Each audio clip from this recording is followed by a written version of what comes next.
Sidang muktamirin yang dikasih sekalian, perluasan penguasaan siasah. Siasah itu bahasa Arab.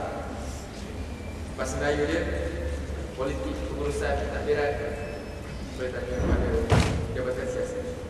Berbicara soal siasah, setiap ahli hendaklah mempunyai pemikiran yang strategik tinggi. Penerapan mengenainya hendaklah diasuh semenjak awal mengenali usul. Kita tidak mahu ahli yang hanya tahu dalil-dalil, namun aplikasinya dalam menggerakkan harakah ini mereka gagal. Kita menginginkan ahli yang peka terhadap isu semasa, bijak berfikir dan merancang, cepat menanggapi sesuatu, mahir dalam menganalisis, tepat dalam membuat keputusan, serta profesional dan teliti dalam melaksanakan sesuatu gerak kerja. Kita inginkan ahli yang memahami dan menjiwahi gerak kerja yang mereka lakukan, bukan ahli yang hanya menuruti arahan pembuka itu. Pada waktu yang sama, kita juga berusaha menerapkan pemikiran dan minda yang bersifat menguasai Islam. Ini kerana Islam itu bersifatnya menguasai dan bukan dikuasai. Kena ada sifat pemikiran penjaga. Kita berusaha untuk mengawal dan mengurus masyarakat kampus dari segenap ruang dan peluang yang ada di hadapan kita. Kita tidak mahu masyarakat kampus terlibat dengan maksiat dan mengingkari perintah Allah Subhanahu Wa Taala.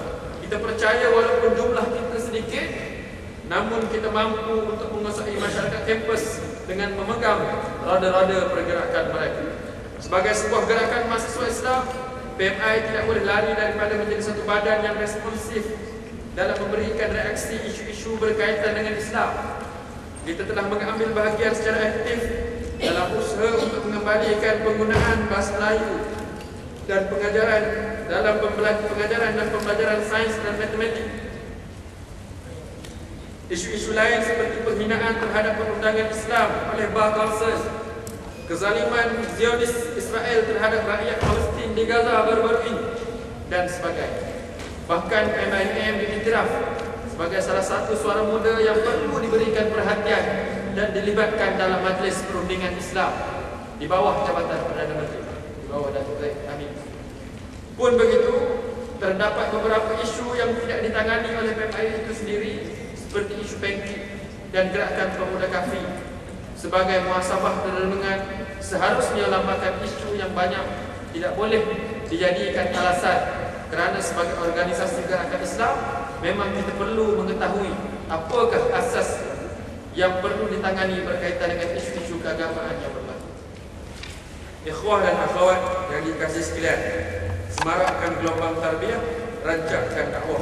Firman Allah Subhanahu Wa Taala dalam surah Ali Imran, wa ka'ayyin min nabiyyin qatala ma'ahu ribbiyuna katsir fama wahanu lima asabahum fi sabilillah wama dha'fu wama istakanu wallahu yuhibbus sabirin.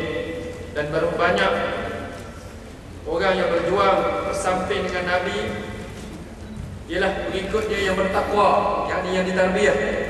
Mereka tidak menjadi lemah kerana bencana yang menimpa mereka di jalan Allah, dan tidak lesu dan tidak pula menyerah kepada musuh. Allah menyukai orang-orang yang bersabar. Adik-adik, adik-beradik seperjuangan